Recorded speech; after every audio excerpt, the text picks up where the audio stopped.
Bismillahirrahmanirrahim. Assalamualaikum warahmatullahi wabarakatuh. Alhamdulillah alladzi hadana li hadza wa ma kunna linahtadiya laula an hadanallah. Asyhadu an la ilaha illallah wahdahu la syarikalah wa asyhadu anna Muhammadan abduhu wa rasuluhu la nabiyya ba'dah. Jamaah kajian online Al-Masjid Al-Azhar yang dirahmati Allah Subhanahu wa taala, semoga memasuki hari ke-7 bulan Ramadan hari ini kita masih diberi hidayah oleh Allah Subhanahu wa taala, diberi kesehatan dan kemampuan untuk menjalankan ibadah bulan Ramadan, ibadah puasa, ibadah qiyamul lail, sedekah, dan ibadah-ibadah sunnah yang lainnya pada bulan Ramadan dan pada bulan-bulan seterusnya. Amin ya rabbal alamin. Jamaah kajian online Masjid Al-Azhar yang dirahmati Allah Subhanahu wa taala, ada sebuah hadis yang diriwayatkan oleh Bukhari dan Muslim. Anna Abu Hurairah qala sami'tu Rasulullah sallallahu alaihi wasallam yaqul la yudkhila ahadan amaluhu al-jannah. Qalu wala anta ya Rasulullah, qala la wala ana illa ayyataghammadani Allahu bifadlin wa rahmatin. Dari Abu Hurairah berkata, ia pernah mendengar Rasulullah Shallallahu Alaihi Wasallam bersabda, amal seseorang tidak akan memasukkan seseorang ke dalam surga. Mendengar sabda Rasulullah seperti ini, maka para sahabat terkejut. Dan ada di antara para sahabat itu yang bertanya, wala anta ya Rasulullah, apakah termasuk engkau ya Rasulullah yang tidak selamat itu?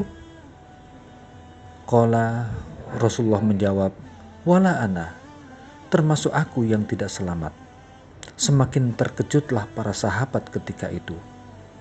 Kemudian terdiamlah Rasulullah dan melanjutkan sabdanya, illa ayyataghammadan yallahu bifadlin wa rahmatin, kecuali orang-orang yang telah mendapatkan karunia dan rahmat Allah, merekalah yang selamat dan bisa dimasukkan ke dalam surganya.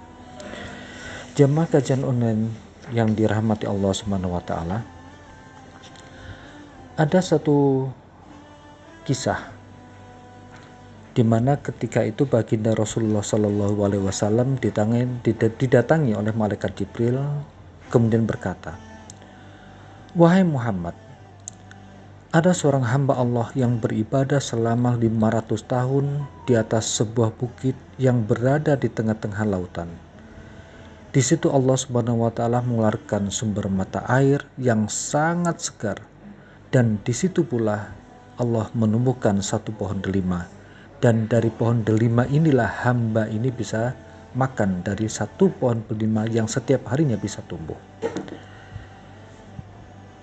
Setiap harinya hamba tersebut mandi dan berwudu pada mata air tersebut. Lalu ia memetik buah delima untuk dimakannya.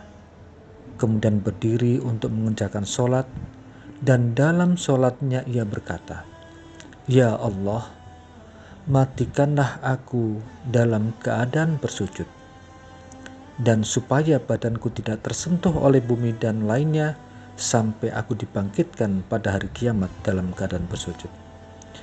Jamaah kajian online yang dirahmati Allah, begitu indah doanya hamba Allah ini.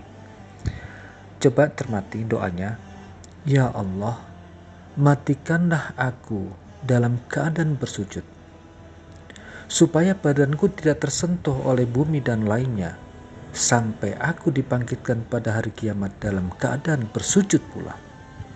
Subhanallah. Maka Allah Subhanahu wa taala menerima doa hamba tersebut. Dan malaikat Jibril mendapatkan petunjuk dari Allah Subhanahu wa taala bahwa hamba Allah itu akan dibangkitkan pada hari kiamat dalam keadaan sujud. Maka Allah menyuruh kepada para malaikat, "Wahai malaikat, masukkan hambaku ini ke dalam surga karena rahmatku." Akan tetapi hamba ini berkata, "Ya Allah, masukkan aku ke dalam surga karena amal ibadahku." Maka Allah mengulanginya untuk kedua kalinya, "Masukkan hambaku ini ke dalam surgaku karena rahmatku." Akan tetapi hamba ini juga menolak untuk kedua kalinya, "Ya Allah, masukkan aku ke dalam surgamu karena amal ibadahku." Sampai ketiga kalinya Allah tetap memerintahkan kepada malaikat, "Wahai malaikat, masukkan hambaku ini ke dalam surgaku karena rahmatku." Dan untuk ketiga kalinya hamba ini menolak, "Ya Allah, masukkan aku ke dalam surgaku, ke dalam surgamu karena amal ibadahku." Maka Allah memerintahkan kepada malaikat, "Wahai malaikat, timbanglah amal ibadahnya hambaku ini, hitung seluruh amal ibadahnya selama 500 tahun dengan nikmatku yang telah aku berikan kepadanya."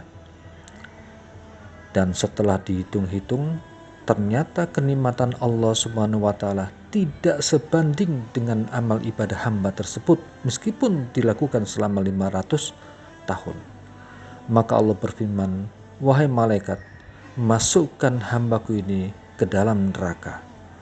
Maka ketika malaikat akan menariknya untuk dijebloskan ke dalam neraka, hamba tersebut berkata lagi, "Ya Allah, masukkan aku ke dalam surgamu karena rahmatmu." Ini hadis yang disampaikan oleh Sulaiman bin Haram dari Muhammad bin Al-Munkadir dari Jabir radhiyallahu an.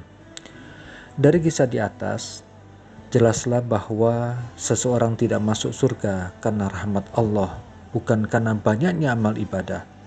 Lantas muncul pertanyaan, bagaimana dengan amal ibadah kita yang selama ini kita lakukan, yang setiap hari kita lakukan seperti sholat, puasa, zakat, sedekah, dan amal-amal ibadah yang lainnya? Nah, di sini jamaah, jangan salah persepsi, jangan salah kita memahami. Sungguh tidak ada amal ibadah yang sia-sia. Amal ibadah adalah sebuah proses, sebuah alat untuk menjemput rahmat Allah.